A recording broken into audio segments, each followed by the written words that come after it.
What up, Fight World? It's your boy Ego, and I'm back with some more boxing. Today is Monday, which means Boxingego Monday Mail Day. Make sure you guys like and subscribe. I'm bringing the latest heat. Now, in this segment, I pick questions from you, the viewer, and answer them the best of my ability. This is my personal opinion, and I put a thumb up next to the question I'll be answering, and I picked a pretty good amount, so let's get this thing rolling. Shout out to everybody who submitted questions.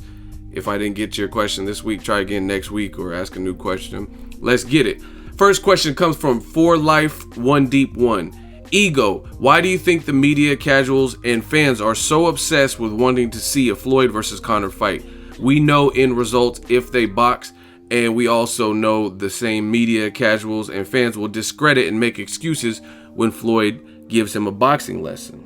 Now, I agree. I think in their own arenas, they would be favored. Like Conor McGregor, if you're adding leg kicks and you can put grappling and wrestling and stuff, then Floyd is not going to do good in the octagon. Same thing, Floyd beats actual boxers, great boxers. So, I mean, I can't see Conor McGregor beating him unless Floyd really got old overnight, you know what I'm saying? And wasn't the same fighter. Or the long layoff and Father Time and something like happened to affect his performance where he just looked like a completely different fighter than he has for the last 19 years. But I don't really see that happening again against a guy coming from MMA to boxing. Now, in my opinion, the reason why the media, the casuals, and fans are so obsessed is because you have to look at it. This is 2016. This is a social media age, almost 2017. And people want things right there in your face. They don't want to have to work with it. I used this example before. It's kind of like old school horror movies and suspense movies like Alfred Hitchcock and some of the older, like The Original Thing, or even the thing with Kurt Russell, some of the 80s horror movies versus the current stuff. Now the current horror movies, it's a lot of just like ring, and you know what I mean, shit jumping out and loud noises and grotesque, people's guts getting like slit open, and you know what I mean, extreme gore, because it's the in your face thing that a lot of people it's just easy to detect. It doesn't take any brain power to see, oh, this dude got his head chopped off. You know what I'm saying? I'm not saying some of the 80s movies, horror movies, and the campy stuff didn't have that, but a lot of times it was a little bit different. You know what I mean? They would try to at least do a storyline or character development and stuff. Same thing with hip-hop. Hip-hop music now is different than the old school 90s golden era of hip-hop where people had substance. They were talking about political issues. You could tell that they were into somewhat of politics because they're talking about politicians, you know what I mean? Like Jesse Jackson and Mr. Bill Clinton, you know what I'm saying? And C. Dolores Tucker and people, George Bush. Now, you don't know if these rappers nowadays are smart or anything because they don't really talk about nothing. It's like, I be with your bitch in the Henny. Be with your bitch in the Hemi. I'm driving the Hemi. I got me a semi. Like, you know what I'm saying? It's just like nursery rhymes. So, that being said, the fight game is like that. There's a lot of casuals, and a Conor McGregor versus Floyd Mayweather fight, the reason why people are obsessed with it is because they're two of the biggest names in their respective sports, boxing and MMA. They do a lot of build up and they do things to hype. You'll do none. You'll fucking do none. Who the fuck? You know what I'm saying? It's just in your face. Conor McGregor, he's becoming a good salesman, building up the events, him going at Nate Diaz, getting in people's face, throwing rock stars and energy drinks and bottles and shit at people. That's the type of in-your-face, brash type of stuff that it doesn't really take anything to break down. And it's kind of a little bit of that WWE feel. And Floyd Mayweather has done that in the past too, where he does the trash talking. Robert Guerrero, you still, I'll get as close as you want. You still ain't gonna do shit. What you gonna do? You ain't gonna do shit. I'm in your face. What you gonna do? You know what I'm saying? It doesn't really take anything to break that down. And they're big stars. And sometimes that's all people care about. There's some great fights that, like the pure boxing, real boxing fans, like let's say Shafikov versus Richard Comey. That was supposed to be a pretty good scrap. I actually didn't get to see it because I was busy. I was filming. But people aren't checking for that because they're not big enough stars. You know what I mean? Sometimes people only look for the star powers. Or even Robert Easter versus Richard Comey. That was a banger. But if you're a casual, you wouldn't even know about that. You know what I'm saying? So I think Floyd and Conor McGregor, their names are getting big to the point where they transcend just their sports. Like, you don't really have to be a diehard boxing fan and you'll probably know who Floyd is. Same thing with Conor McGregor. At this point, he's getting to a point where you don't have to be an avid MMA fan and you've probably seen or heard or seen a clip or something of Conor McGregor. So anytime it's a circus like that, people are going to like resonate and want to see it. You know what I mean? A lot of times just for the buildup. It doesn't have to be meaningful. And another thing with being a casual is that's just it. That's why, like, when I talk, that's why I don't really talk to, I'm not even trying to sound like I'm too good, but that's why I talk less and less to people in the comment sections, because they don't know what the fuck they're looking at. They really don't know shit about boxing. They can't break it down. They just look at the in-your-face stuff like Kovalev Ward. I'm okay if you think Kovalev won the fight because it was a close fight. You see how easy that is for me? But some of those same people, they're like, it was a close fight. I would score it a draw or I would give it to Kovalev. So why would it be absurd in a robbery for Ward to have won 1 or 2 rounds and then the judges gave it to him? You know what I'm saying? How is it that it only works in favor of Kovalev, but you said you would be content with the draw? Again, I used this example before. If you pay for something at the grocery store and the total for your milk is $2.50 and you give her $100 bill and then they only give you $5 back, you're going to be like, no, no, no, no. You owe me a lot more money than that. Right? But if they shortchanged you by a couple nickels or dimes or something, then you might let that slide. So the point being, Kovalev Ward, it was clearly a close fight. So why would you be okay with the draw? Because you know it was a close fight. You know what I mean? So in a close fight, how can you say that only one person could have won? You know what I'm saying? And that's just the guy you wanted to win. And people, like I said, sometimes they don't know how to break down boxing. You look at Kovalev knock Ward down. That's easy for people. Oh, he's hurt. Oh, he got knocked down. So it's easy for them to detect. But it's not so easy to the naked eye, if you don't know what you're looking at, to know some of the subtle things that were the tide was changing. Like Ward started working in the clinch and Kovalev didn't like the inside work, or when they would break or when they would be separated, Ward would be taxing Kovalev's body. Pause. You know what I'm saying? You're not going to notice little stuff. Or like Kovalev, his jab started to fall off and he wasn't consistent with it, and Ward's jab was pretty consistent throughout. You're not going to know stuff like that. So again, going back to Conor McGregor, Floyd Mayweather, it's something that it's such a big event in a circus. It's not much to break down. You know what I'm saying? And the same thing with Floyd versus Pacquiao. I really believe that people knew what it was going to be, but people were like, oh, Floyd's going to be 47-1, or Floyd's getting knocked out and stuff. I think most people, that was like wishful thinking. Some people maybe really thought Pacquiao had what it took to win, but if you really study the sport, the Pacquiao fight was easy to determine that Pacquiao struggles with superior boxers who are like more counterpunchers and stuff, and a much slower Marquez knocked him out and arguably won some of those first 3 fights. I thought he won the 3rd fight. So a bigger, longer pause. Floyd Mayweather, who's faster, who's more intelligent than Marquez, and he is more intelligent. Some of y'all get mad, but again, that's because you don't know shit about boxing. He's way more intelligent than Marquez, and Marquez is one of my favorite counterpunchers. Love Marquez, but facts are facts. You've never seen Floyd Mayweather get knocked down like Marquez. You know what I'm saying? Marquez has been knocked down by guys like Michael Katsidis. Can you imagine if Floyd at that time fought Michael Katsidis? Do you think he would knock him down? When Maidana's big ass didn't knock him down, Canelo didn't knock him down. You know what I'm saying? It wouldn't happen. Mike Alvarado knocked Marquez down after Marquez knocked him down. Do you think Mike Alvarado would knock down Floyd? No, because the styles are different to a degree, and Floyd he's more of a ring general, and he's just higher ring IQ. So in closing your question, Conor McGregor is just an easy sell. And a lot of people don't want to work for it, and some people don't understand what it takes to box, and they think because Conor McGregor is getting knockouts in the MMA with those smaller gloves that means he's going to be an impeccable boxer. But it doesn't work like that, because I said this before. Eddie Alvarez, he can't box, like, especially like a Mayweather. You know what I'm saying?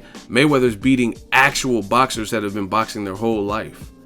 Big difference. Eddie Alvarez has no defense and was taking flush headshots. When's the last time you seen Floyd Mayweather take consecutive 3 and 4 shots you know what I mean, in one round? You know what I mean, back to back. It doesn't happen. So I think just the circus is part of the allure, and it's just an easy sell because they're both trash talkers.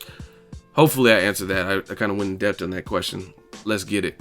Next question, Sports Genius. What does boxing have to do to stay relevant? What is your thoughts on the up-and-comers like Carlos Balderas, Devin Haney, Ryan Garcia? Boxing just has to do what it's supposed to be doing to stay relevant. And that's just making good, compelling matches that fans want to see, less pay-per-views. And if it is going to be pay-per-views, let it be a Canelo versus Triple G. Maybe even a Canelo David Lemieux with the stacked undercard. Something like that is much better than Canelo versus a guy coming up who had a shaky chin like Amir Khan or Liam Smith, things like that. So boxing just needs to make the matches we want to see. I'm okay with Leo Santa Cruz versus Carl Frampton too, and it has Mikey Garcia challenging for a title in the third division, I believe. So that's a good card. Things like that. Guys like Broner, he can sell, so putting him in with a Mexican-American pressure fighter like Granados, that's a good fight. Danny Garcia, Keith Thurman, obviously. Anthony Joshua, I like how he's been coming along. So, you know what I mean? Joshua, Klitschko, those types of fights, compelling fights that people want to see when they want to see it. Kind of like what the UFC has been doing recently, especially this year. That's what boxing needs to do. And then the fans have to become better fans. You know what I mean? Ward Kovalev is a close fight. Be realistic. You know what I'm saying? Not everything is a conspiracy to assassinate the character of the fighter that you love. You know what I mean? Fans just got to be more supportive and like support these fighters whether they win or lose, and get the pay-per-views when it's a rightful pay-per-view, something we should be paying for as fans. The part B of your question, I haven't seen too much of Carlos Balderas. I've read and researched, so he looks like he's the goods. He signed to Richard Schaefer. That's a good promoter. He obviously knows the business from his days with Golden Boy, and he's just always been a businessman. So that's a good look for him, and his brother got signed to Ringstar Sports, Richard Schaefer. I look forward to seeing it. And I mean, anytime you go to the Olympics, you have a level of talent, whether you amount to that in the pros or not. I mean, it's not like a give me, like they're just letting people into the Olympics. So I'm checking for them. Devin Haney, he's a beast. I really like what him and his father and his team are doing. Floyd Sr. I don't think is his permanent trainer, but he's training him. So that's top shelf work and experience. Floyd Sr. has trained his son, obviously. De La Hoya, Ricky Hatton, you know what I mean, ton of people. So that's good work. I like how they're keeping Devin Haney busy. Keep him busy. He's not fighting the biggest names as of right now, but at his age, 17, I think he's 17, he's fighting frequently, and he's racking up bodies, and is building his confidence because he's winning. He's still undefeated and he's winning. He's fighting in Mexico. He was on the Pacquiao undercard with Top Rank. So he's not, I don't think he's signed to anyone yet. So they're just keeping him moving. That's what they did to Mike Tyson. He fought like 15 to 19 people in his first year. Wasn't big names or anything, but it builds his confidence and gets him that pro level experience.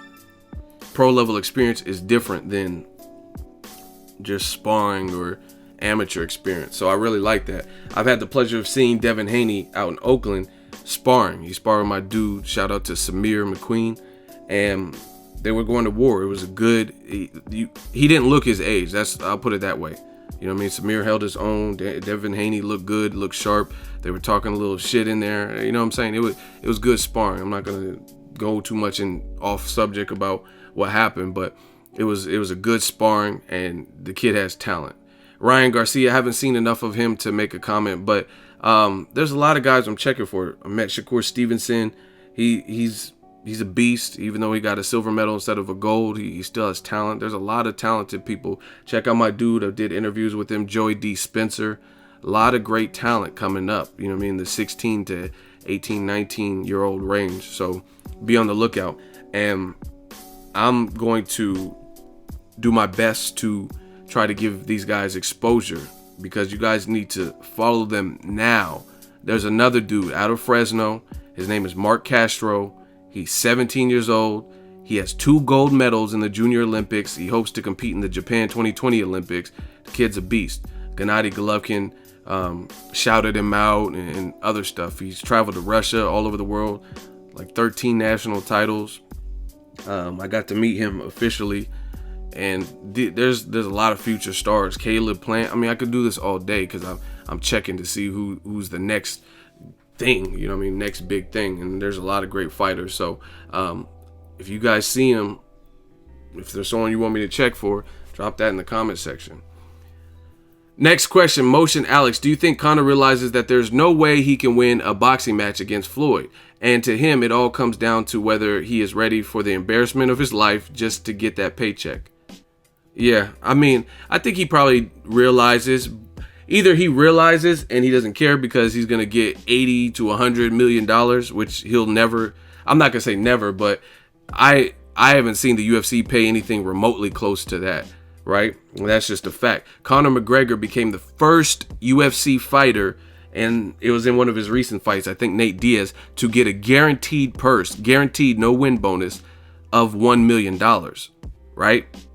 The first in UFC history. So Chuck Liddell, John Jones, Tito Ortiz, Anderson Silva, none of those guys got a guaranteed $1 million purse. Conor McGregor was the first because he's a great salesman and a good fighter, right?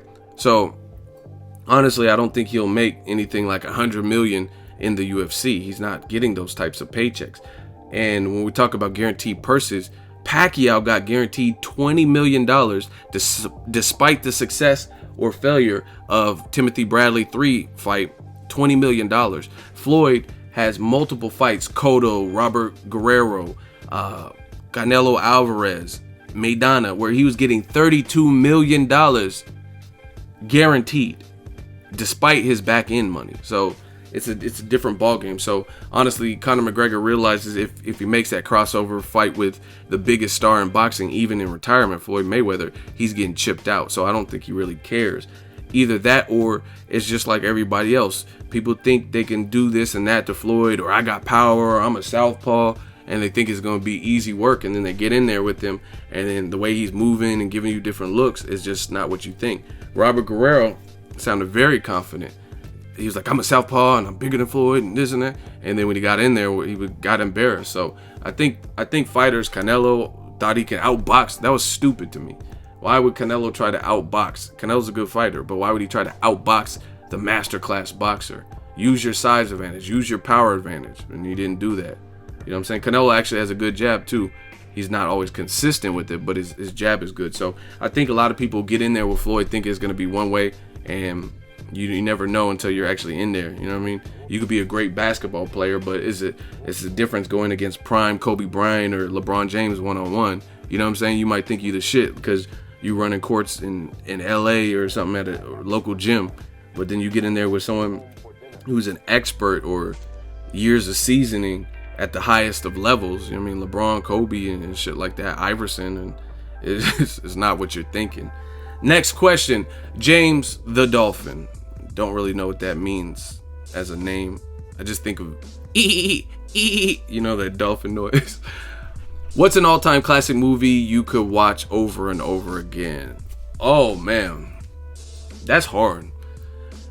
I mean, I have certain ones that are just classic to me, like The Last Dragon. Who is the master? Nick, please. That just my family, we grew up watching that. I'm a huge Bruce Lee fan, so any Bruce Lee movie, Return of the Dragon, Enter the Dragon, Dragon, the Bruce Lee story, I love that one.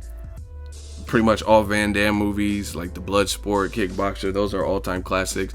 Big Trouble in Little China. There's just so many. I also real big in the crime, like mobster, gangster drama genre.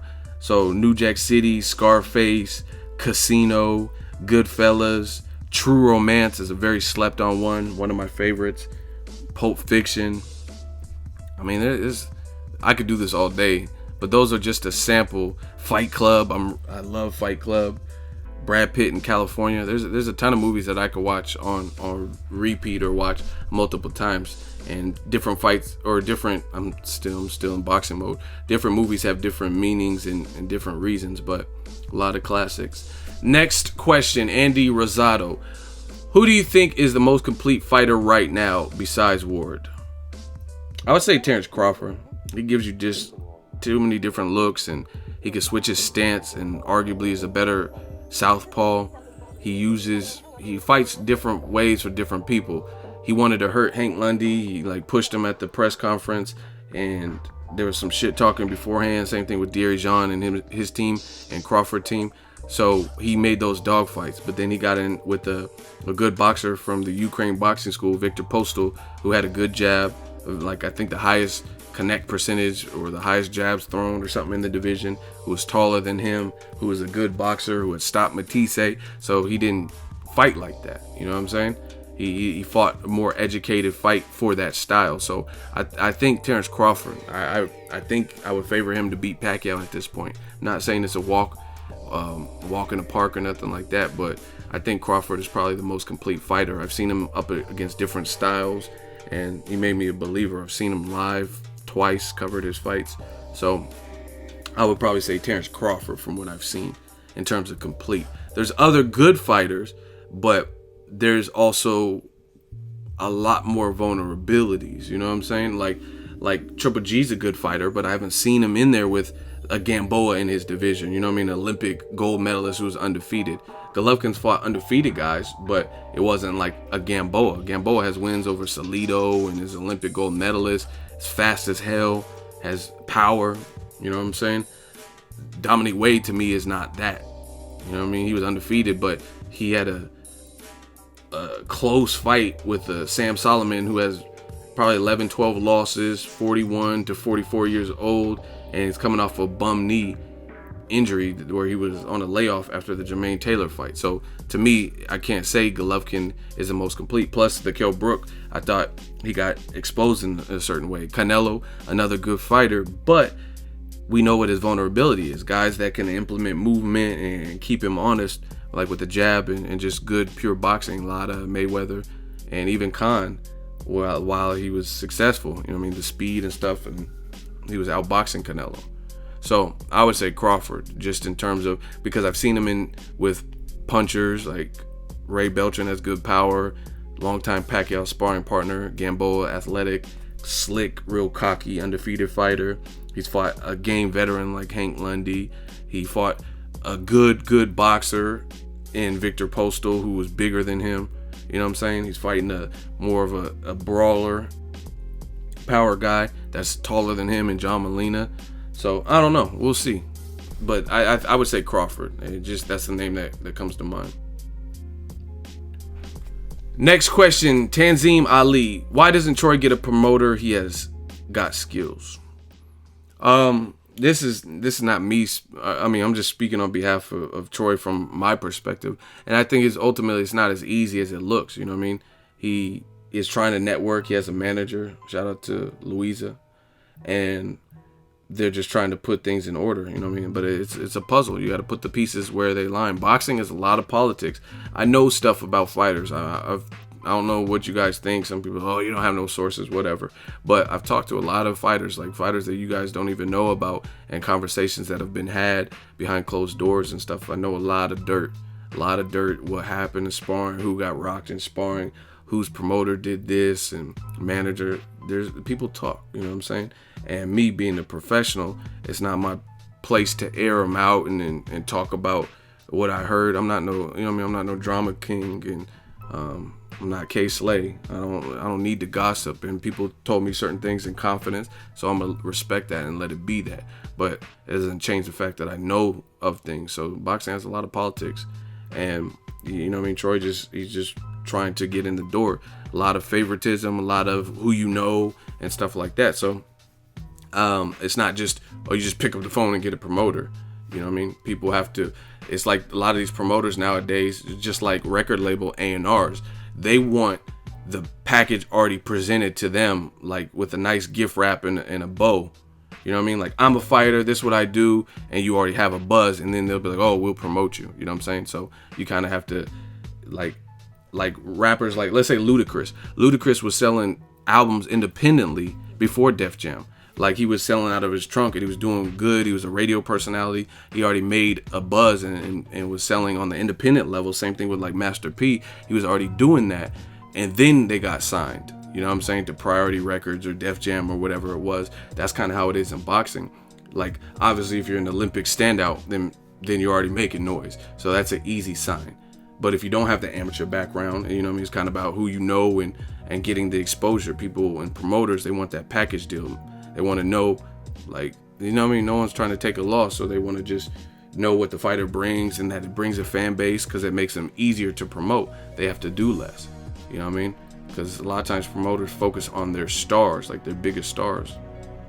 You know what I mean? Like UFC, look at all the stuff they've done for Conor McGregor. You know what I mean? People at featherweight weren't getting shots at the title. You know what I mean? Like Jose Aldo, a long-standing champion, and he couldn't even get a rematch with Conor McGregor. Conor McGregor was out doing what he wanted because he was making the noise. He was the one bringing in revenue, and that's kind of how the game goes. Next question, Leonard Ellerby. What style do you feel poses the most risk to Golovkin, and why? Thanks for what you're doing. We appreciate your channel. Shout out to you and all the fans. I'm grinding. The style that poses the most is, I don't know if it's a style, but I guess the attributes would be a guy who's athletic with speed and power and just tough with a good chin. You know what I mean? I think like guys like Roy Jones in his prime, just how he's hard to read with speed and power in both hands, that would be a problem. Someone that can move and, you know what I mean, stay out of trouble, evade shots because they're either very defensive or they have just freakish athleticism and stuff like that. Guys like Demetrius Andrade, you know what I mean, things like that. If Demetrius Andrade moved up comfortably, just good overall good boxers who are tough and can take a punch, experience, and have power that you have to respect. You know what I mean? If Triple G, like Willie Monroe, has a lot of what I'm referring to, but he doesn't have power. He has like 6 knockouts. So if Triple G can mow you down and doesn't respect your power, then it's going to be very hard because you can't make any mistakes. But if it was like Willie Monroe mixed with David Lemieux's power, something like that. You know what I mean? Danny Jacobs could pose a problem, but I don't know. I don't know if his chin could hold up to the aggression of Triple G. But I don't know. Those Roy Jones, Demetrius Andrade, guys like that, I think would pose him the biggest problem. But I think one thing you have to do for Triple G is you have to stand your ground, and you have to be able to, at some point, back him up and make him fight on the back foot. I don't think he would be as effective on the back foot. But if he's just coming forward and trapping you and walking you down, then good luck with that. He has to appreciate your and respect your power. Next question, Danny D. Do you think Conor McGregor is likely to no mas if he faces a top boxer? I mean, it's definitely possible because Conor McGregor seems to get gassed out. So I don't know. I think he's in over his head if he comes to boxing. If he fights a Canelo or something, I think Canelo would chew him up. Canelo has experience. Canelo used to fatigue a little bit too, but he seems to be all right. He's went 12 rounds with Miguel Cotto, a legend, stuff like that. So it's a different ball game. I understand the UFC rounds are a bit longer, 5-minute rounds, but there's more rounds in boxing and they're pretty long. And especially if you're getting touched up, then they're going to seem extremely long to you. So it is possible that he doesn't want no more if he gets in there with the top level guy who's piecing him up. I mean, he tapped out in the Nate Diaz fight. So, I mean, it's possible. He's not invincible. And some people just get broke, like Nicholas Walters. He just got his spirits broken down to the point where he's like, fuck this. I'm not even really in it for all this. You know what I mean? Lomachenko was just matrixing his shit. Next question is from Crum Bopulus Michael. I don't even know what that means. I don't even know if that's a real word. That sounds like something off of Marvel Comics. Quick question. Who would, if ERISLANDY LARA and Mayweather fought in 2017 at the 154 limit, how would that fight go down? By the way, love the content. Keep up the great work. Now, I mean, I try not to spend too much time on like fights that I really don't see happening. And I don't see that fight ever happening. I don't think ERISLANDY LARA is a big enough draw. They're talking about making a fight with Lara and somebody, and it was like, I forgot who it was, but it was just like Lara and like a real like small, like Yuri Foreman or some shit. You know what I'm saying? I'm like, really? So Mayweather and Lara, I don't think they'll fight, so I'm not gonna spend too much time on the question. It'd be a good fight, good technical fight. Mayweather would probably win just because Lara, he's more of a one-handed fighter to me, and Mayweather has a good right hook, good left, and one person, I think Mayweather just more complete, you know what I'm saying? And Lara gets economical, and sometimes he gets more evasive. Floyd knows how to adapt a bit, and fight to who he's fighting. So it'd be a chess fight or a chess match or whatever, but I don't really see it happening. So like I said, I'm not gonna spend too much time on it. He's a beast though, but I think Floyd being the bigger name and stuff, if he didn't get knocked out, which LARA hasn't really had a knockout recently, then I think it would go towards the cards and Floyd will win. Next question, Julio C. Who can Conor McGregor beat in boxing right now? Can he beat Paulie Malignaggi? And I mean, I really don't know, because I haven't seen enough of Conor McGregor as just solely boxing. You have to look at like some of the fights, his best wins, like Nate Diaz, Eddie Alvarez and stuff. He wasn't just standing up. There were like the second Nate Diaz especially, he was throwing some brutal leg kicks. So having that stripped away and not being able to do that, I mean, that changes the dynamics. I don't know if he could beat Paulie Malignaggi. Some people are like, oh, Paulie's pillow fisted, and oh, he got knocked out by Porter. He's getting been knocked out by actual boxers who boxed their whole life. Ricky Hatton, guys with power, Shawn Porter. You know what I mean? Went the distance with Cotto. So, Paulie has a good jab and good ring IQ. It's not, I'm telling you, it's a different ball game. So, I don't know who Conor can beat. He didn't look great in the Chris Van Heerden sparring, but Heerden got knocked out bad by Errol Spence Jr. So, I don't really know who he can beat. I don't have enough faith in what I've seen in his boxing prowess. Next question, Oski Juarez. What do you think of Billy Joe versus Wolverine? Was it a robbery and should Akov won? You know what? I actually didn't watch it. I kind of lost interest with it. A lot of pullouts. Billy Joe Saunders has been MIA for a long time, but I heard about it and I guess he didn't look good. So, I mean, that just the stock for the Triple G fight definitely went down. So hopefully we get Triple G versus Jacobs, because after that performance, based on what I've read and what I've seen from or heard from other people, it wasn't a good performance, and there was nothing in that performance, and it was a rocky performance where arguably Wolverine, hey pup, Berserker Barrage, arguably he won. So with that being said, the Triple G is now a hard sell, even though Saunders is a champion. But just no one's gonna have faith that Saunders is gonna be competitive with Triple G based on the performance that I heard, but I didn't get to see it. Boxing Guru, next question. Be honest. Who do you think wins, Canelo or Triple G? I'm always honest. You don't even have to tell me to be honest, because I'm always going to be honest. I feel like Canelo can actually take away his power by boxing and using head movement, but he needs to run up on him in the first 3 rounds to show his power so Triple G doesn't try to rush him. Yeah, that's definitely what he does. And I kind of said that. You gotta get Triple G on the retreat, on the back foot more. You know what I mean? He has to respect your power. Kell Brook has some success with uppercuts and nasty uppercuts on the inside. Canelo's a phenomenal inside fighter. Body shots is magnifico. You know what I'm saying? Watch his fights with Josito Lopez and guys like that. But Josito is much smaller, doesn't hit as hard as Triple G, so it's a different fight. Right now, I would favor Triple G, but it's a big question mark because, like I said earlier in this video, keeping it real like you asked me to do, Triple G, it's hard to gauge. I know he's an amateur, 350 fights or wins and all these fights, and I know he seems to be the truth, but it's never going to, until I see him in there with elite competition and see what he does and how he handles and conducts himself at a pro level at age 34, it becomes hard for me to gauge. Like, I'm not confident. I've seen more from Canelo, even though he doesn't have the amateur background, because of who he's been in there with. For whatever reason, he at least fought Floyd, ERISLANDY Lara, Angulo, Amir Khan, and James Kirkland. So I have more to go off of. I feel more confident in Canelo's pro-level history than I do. Middleweight is not cracking like that. And stylistically, most of the fights that I've seen Triple G in, there are always uphill battles for the opponents. Kell Brook, phenomenal fighter, but he's a welterweight, jumping up 2 divisions. I don't care how many steaks he ate. I don't care how bulky he was looking and big. I could tell by the width and the back size that they weren't the same.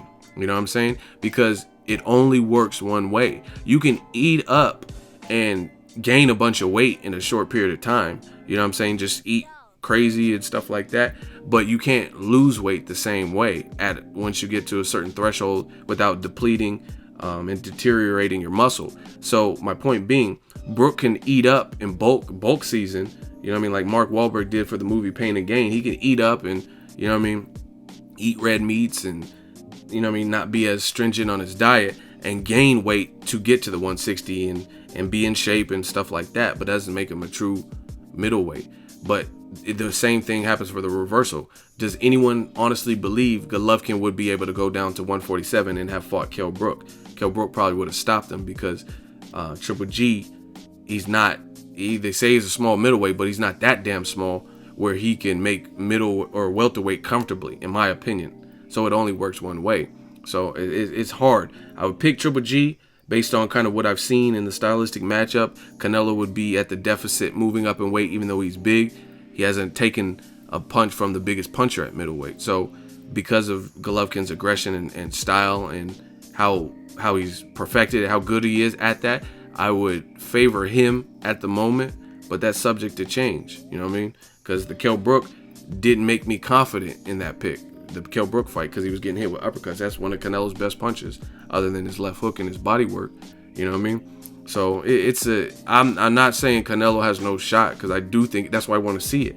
I wouldn't give a fuck about Danny Garcia, Keith Thurman, if I only seen it one way and I thought it was going to be a blowout. That's why we want to see these fights, because they're compelling, because you can make a case for Kovalev over Ward over Kovalev, Garcia over Thurman over Garcia, Crawford versus Postal over Crawford at the time, you know, before they fought.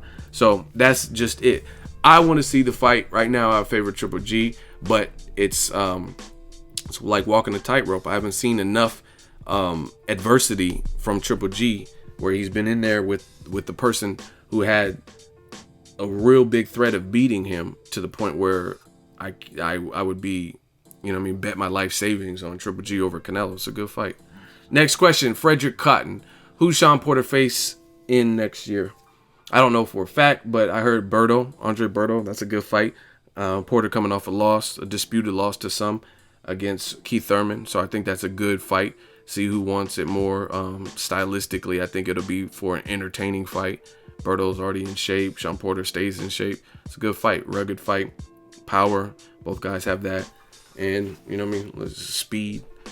Shawn Porter's probably more athletic speed in terms of just like, he's just rough and rugged. You know what I mean? That football background and stuff. So I think that would happen. Another fight I would love to see is Shawn Porter versus Tim Bradley. I think that's a hell of a fight. Same kind of deal. I don't see how that could be a boring fight based on their two styles. So hopefully something like that. Other options out there, Kell Brook rematch, but I think he needs to fight Errol Spence before that happens. Shawn Porter versus Amir Khan maybe at 147.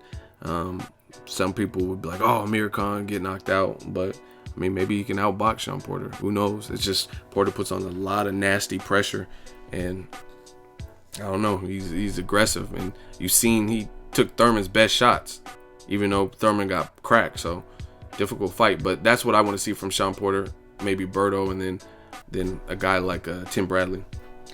Next question, Motion Alex. Aside from Floyd, which other current boxer you would like to see with Conor?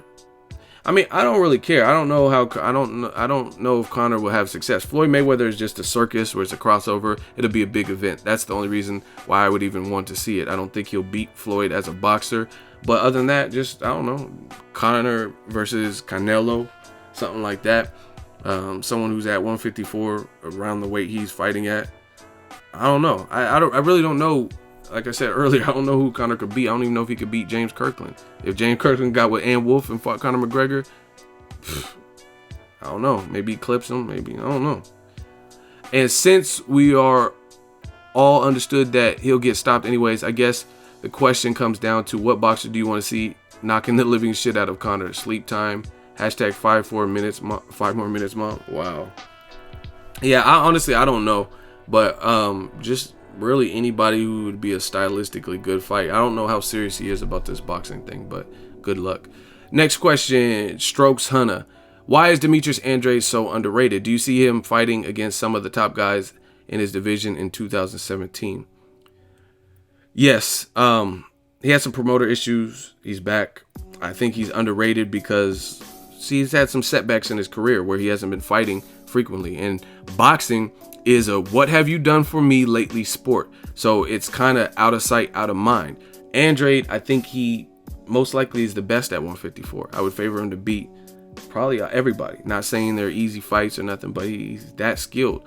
I had the pleasure of seeing Andrade spar. He sparred with Kareem Mayfield and Troy King. I gotta still put that up. Let me know if you guys want to see that. But I gotta put that sparring up. It's been a while. I couldn't find it I remember what hard drive. I have a ton of hard drives and stuff. I didn't know what where I put it, and I just recently found it. But the dude is sweet in there. Pause. He's nice. My dude Willie Nelson, he stopped him in the 12th and dominated that fight. So Andrade, I think he's underrated just because out of sight, out of mind. He hasn't been as active, and he hasn't had. I mean, the biggest name on his career is probably Vanes Martirosyan. He needs to get those big fights, and arguably a lot of the big names haven't really wanted to fight him, like Canelo.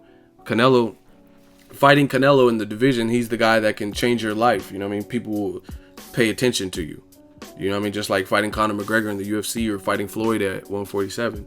So he just needs the right opponent to give him the type of exposure that he needs. But that's why I think he's underrated. Just the legal stuff and him not fighting frequently enough. And I heard he's supposed to fight someone, I think, in February 2017, and it should be a good fight. But I can't say anything right now. It's not confirmed, and again, it's not my place to leak it at this point. But I heard about something that they got cracking for him. Next question, J Prody J. I think boxing fans and boxers underestimate MMA fighters, saying how MMA fighters aren't real fighters and it takes no skill. I don't know who said that, but yet there's plenty of high-level boxers that try MMA and get shitted on. Lucas Brown is, or should I say, the heavyweight champ, and he fought MMA. I didn't even know that. He got knocked out by Daniel Cormier. LOL. I didn't even know that. And Daniel's second fight, I don't remember that. Y'all boxers need to start respecting MMA more. What MMA fighters do you think could transition best to boxing? Oof. I don't even know, because I guess Conor McGregor, anyone with the solid stand-up game who has the best fundamentals, a good chin. I don't know. I really can't think of anybody that just I'd be like, oh man, because boxing's hard. It's very far and few in between fighters come and start at a late age and become successful. Like Frank Mir, he was training with Bermane Stiverne and stuff like that. But I mean, I don't think he would make it at heavyweight versus Luis King Kong Ortiz. How can he beat him? You know what I mean? He's getting knocked out by Mark Hunt and guys like that. Just because you can knock out Todd Duffy, that's not Luis King Kong Ortiz or 6'7" Deontay Wilder. So I really don't know. You know what I mean? Maybe in the women's division, Amanda Nunes or something, who's a good striker, good power. Maybe she could have a career against some of the top boxers. But as far as men's competition, I can't think of anyone who just stands out so much. Like, you know what I mean? Like a Frankie Edgar or something. I don't know. I can't think. Jeremy Stevens. I can't think of anyone who just stands out so much. Maybe someone who's just rugged and has that type of Jeremy Stevens power, maybe. I don't know. But it's hard to start late. I can think of, on one hand, like the Deontay Wilder, Sergio Martinez, that started late, that have been successful, but it's hard. It's hard to start late because you're competing against people who have been doing this their whole life. Next question, Coda Kid. Ego, in your opinion, in the fight between Mayweather and McGregor were to happen, what kind of fight or style do you think McGregor would have to take just to even try to pull Mayweather in the ring with him or any fighter? Shout out to New Media. I don't know if I understand the question. The kind of fights or styles do you think McGregor would? I don't know. I don't really understand the question. Floyd already said that he started the rumor about wanting to fight McGregor, so I don't think Conor really has to do anything other than what he's been doing to try to possibly get the fight. He just has to talk to Dana White and get Dana White to agree. I think Dana White would be the biggest roadblock because Dana White has a fighter who just lost in the UFC to Nate Diaz in recent memory, and going into Dana White knows some boxing. You know what I'm saying? He followed boxing. He pays homage when like Aaron Pryor and stuff dies and stuff. So I think he has enough decent knowledge of boxing to know that Floyd Mayweather's on a different level as a boxer. So with that being said, it's kind of like the Pacquiao situation. Top rank, you guys could believe whatever you want, and Floyd's fault and drug tests and all this, but I really think it was Top Rank that did not want Pacquiao in there with Mayweather because that was their cash cow, and they know it's a big risk because Floyd is arguably the best fighter ever, or at least of this generation or whatever. So it's a huge risk, and I don't know if Dana White wants to risk his cash cow with another L, especially if it's an embarrassing one. I mean, Conor's not going to look so notorious if he gets shitted on, and it's like Mayweather versus Gotti 2 or something. That doesn't do much for Conor's stock. They'll be like, damn, the dude got submitted in the UFC and tapped out, and then he was getting pieced up Gotti style versus Mayweather. You know what I'm saying? It wouldn't be a good look. And just like Ronda Rousey, she took a huge hit being dominated by Holly Holm. So I think it kind of goes back to Dana White and what he wants to do, and if he would surrender his cash cow to pretty much the slaughterhouse. Next question, Crown Royale. What up, Ego? I just got done watching a stream of Billy Joe Saunders and Wolverine fight. Really seems like nobody even cared about it, because they didn't. After watching Saunders' victory and performance, I have to believe this guy would not stand a chance in the ring with Triple G, which is what I said earlier. Your thoughts? I didn't see the fight, like I mentioned earlier in the other question that was similar.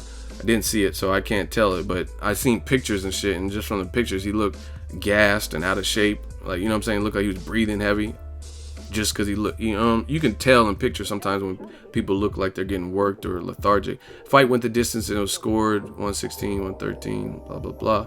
Very mediocre performance against a very mediocre opponent and a very mediocre champion. Yeah, Triple G seems like the man to beat at middleweight. I don't know who can beat him. It'd have to be like a Demetrius Andrade or maybe even a Canelo if they move up adequately and can take his power. But at 160, Danny Jacobs probably has the best shot that I can think of. You know what I mean? Billy Joe Saunders, people are like, oh, he can box, but if you're struggling with Wolverine, and Wolverine's like taking your punches and using his adamantium and his healing abilities and making it for a close fight where some people are thinking that Weapon X won, then good luck fighting Triple G. He's probably gonna, that gave Triple G confidence. So I don't know. I don't really see him beating Triple G. I never really did, but if the performance is what I heard and read, which I do believe, then I don't see it. And Billy Joe Saunders is another person where he's like, he doesn't seem like he didn't look like he was in good shape, and he took a year layoff. He's not the type of fighter who, like Chris Eubank, like let's say he's been on a long layoff, he's still at least in shape. You know what I'm saying? So I would say I'd rather see the Eubank Jr. versus Golovkin, because even when he's on a layoff, he looks like he's going to be in shape.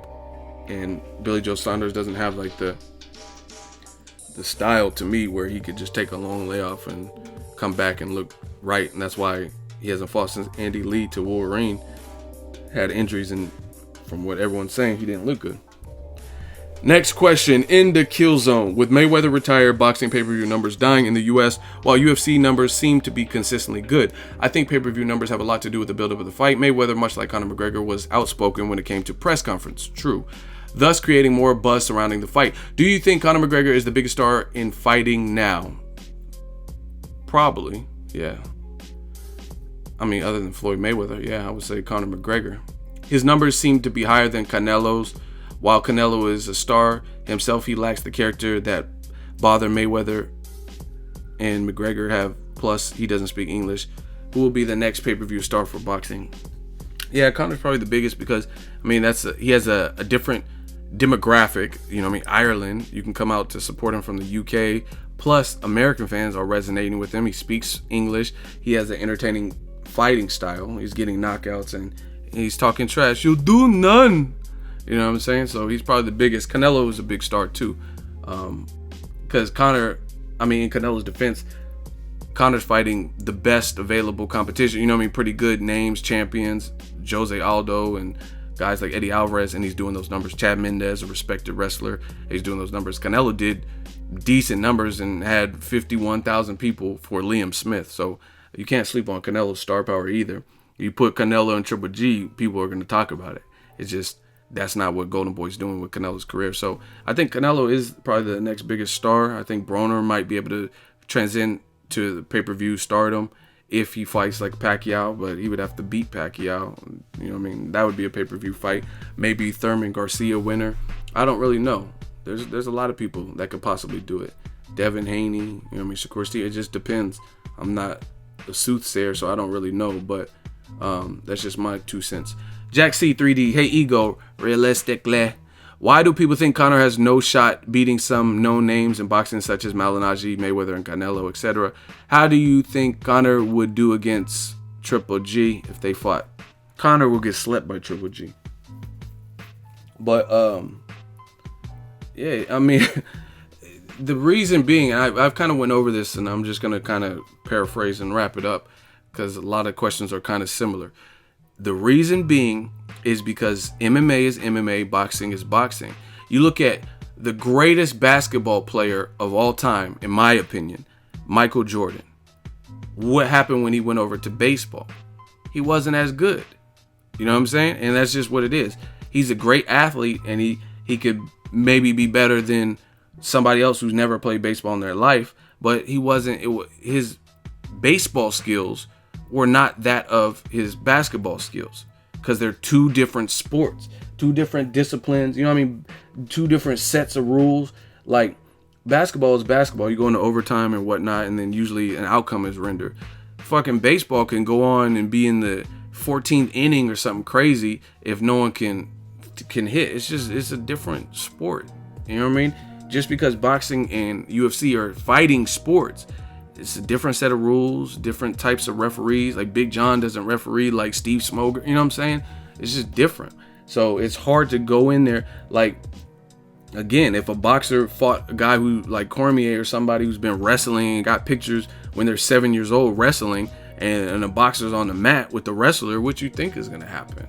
Like, how is he going to be able to defeat that style? Same thing with Conor McGregor. He boxed when he was a kid, but he didn't box at the highest of levels where he went to the Olympics or something and then went over to MMA. You know what I mean? So how is he going to defeat Triple G, Canelo, Mayweather? Canelo's been boxing since he was 15 years old, fighting men in Mexico. Pause. Right? Mayweather went to the Olympics and got robbed of a gold. Triple G has almost 400 fights or whatever, and is knocking everybody out in boxing. People who've been boxing their whole... Dominic Wade, I mean, he hadn't really done much as a pro, but he has an amateur background. And then Triple G, I was at that fight. I covered that fight live. Triple G ran through him like it was nothing. Hurt him in the first, knocked him out in the second. Knocked him down multiple times, and it was like a blowout. You know what I'm saying? So how is Conor McGregor going to defeat that? You know what I mean? Just being a southpaw? Like, it's different. That's why people think he has no shot, because it's different. You can't. I used this example before. A firefighter doing the job of a highway patrol officer, he might get lit the fuck up. He stops someone with PCP. He doesn't know all the rules and doesn't have the proper training for it, and he doesn't know the precautions. He doesn't know to maybe have your gun off of safety, or have your hand on your gun if a car was swerving before you stop. He doesn't know that thing. He's a firefighter. You know what I'm saying? Same thing with that highway patrol officer. You put him in a 4-alarm fire, and he has to go save people out of the top building. He might die of smoke inhalation because he don't know what the fuck he's doing. He doesn't know to get low, or don't touch this door handle, you're gonna burn yourself, or hold your breath and then gasp for air. You know what I'm saying? He doesn't have that proper training. So most people believe Conor McGregor doesn't have adequate training to the point where he would be successful against people who've trained their whole life for this moment. You know what I'm saying? I don't even know Conor McGregor could beat top welterweights. You know what I mean? Even though he's fought at higher weights than that, 170, 155. It's because it's a different game. Different ball game. You have to be seasoned at what you do. Same thing with boxers going over to MMA. James Toney, one of my favorites of all time, but he didn't really do good.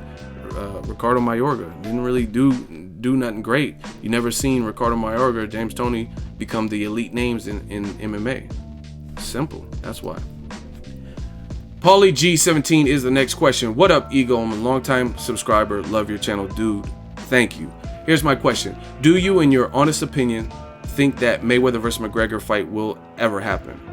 I was in the Mayweather gym. I think it's definitely a possibility. I'll leave it at that. You guys take it how you want. I'm not so sure, LOL. Money talks.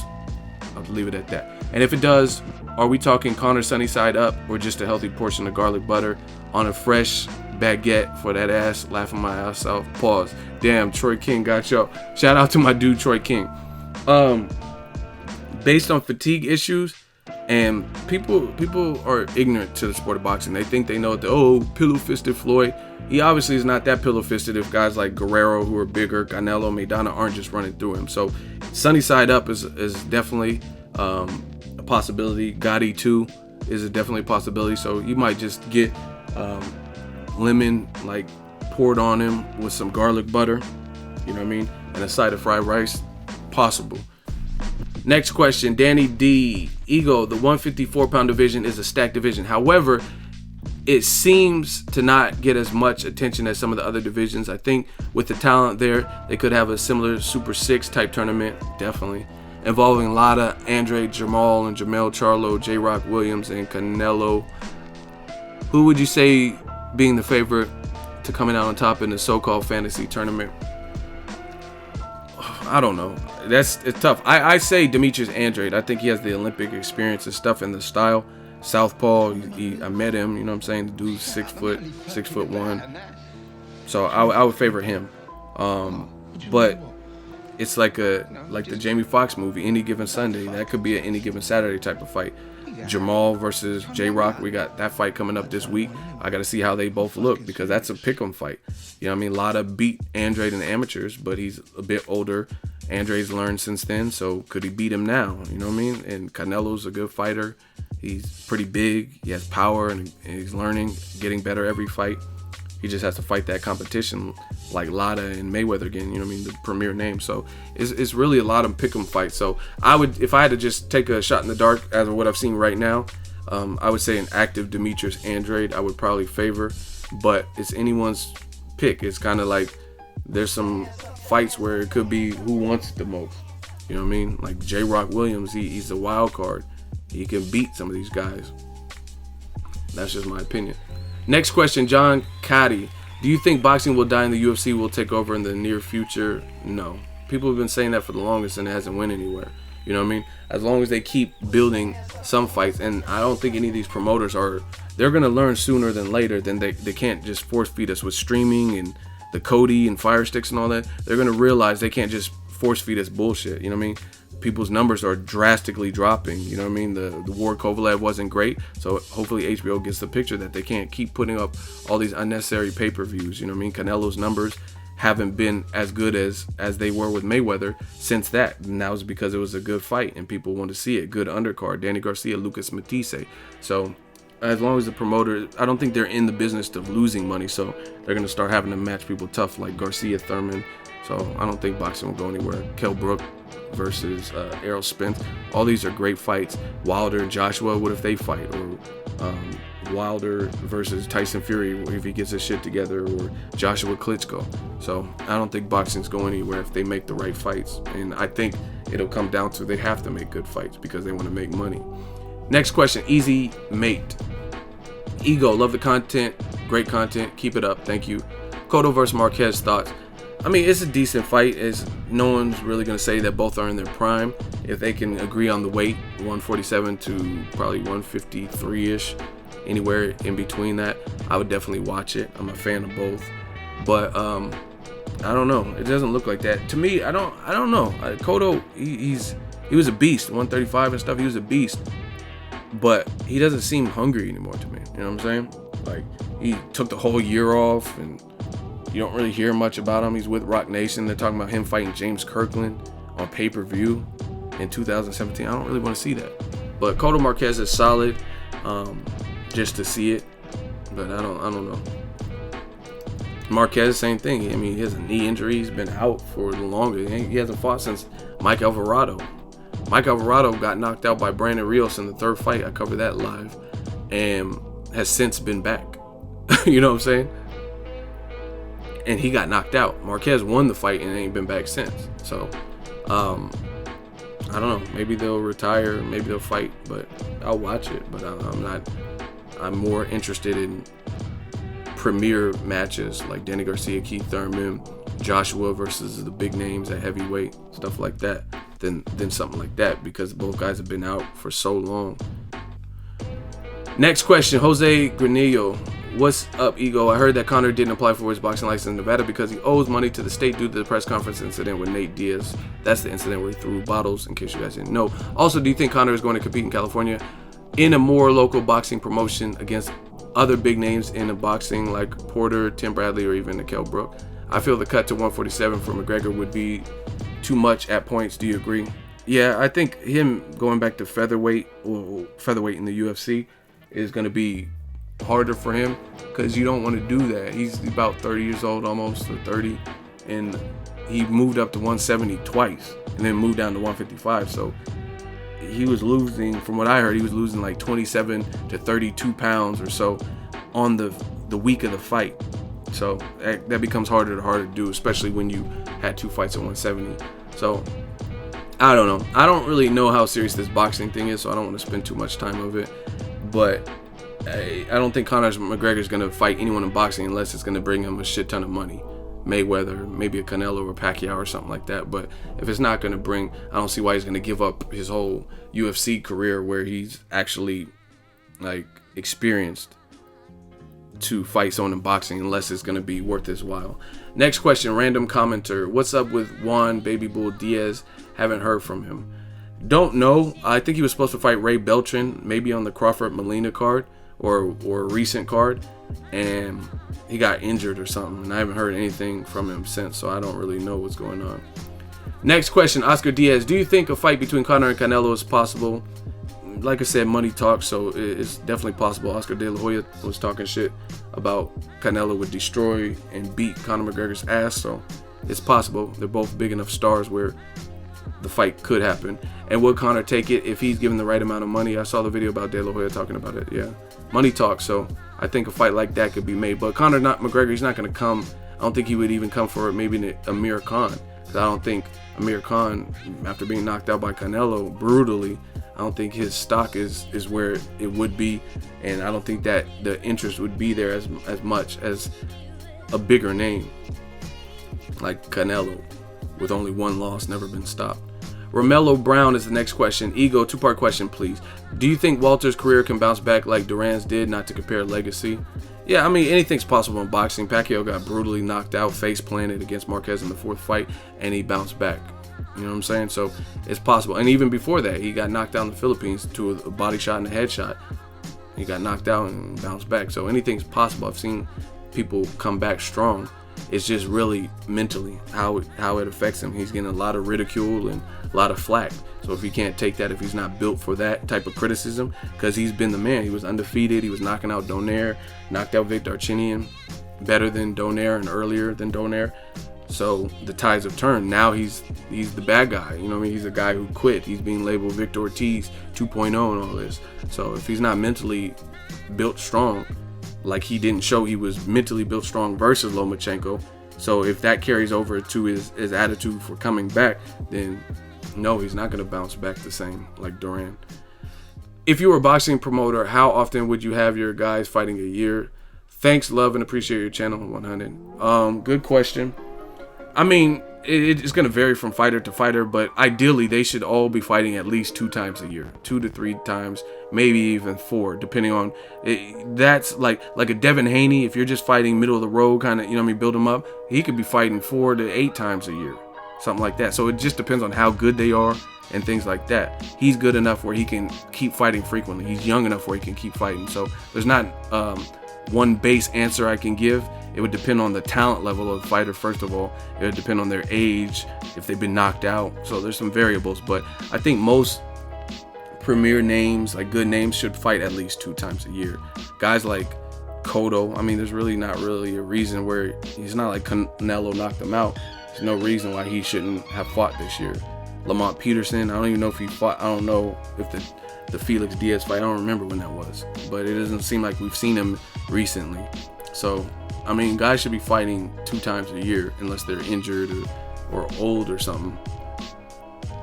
Motion Alex, next question. Ego, what happens if Conor steps in the ring with Canelo? BR, I don't know what that is. Be realistic. I think Canelo would stop him. Too much upper body movement, size, good chin. Canelo's a good chin, but his combination punching, I think, will break Canelo or Conor down. Bernisky Pierre's next question: where's Timothy Bradley and Teddy Atlas? Haven't heard from them in a while. Don't know where Teddy Atlas is per se.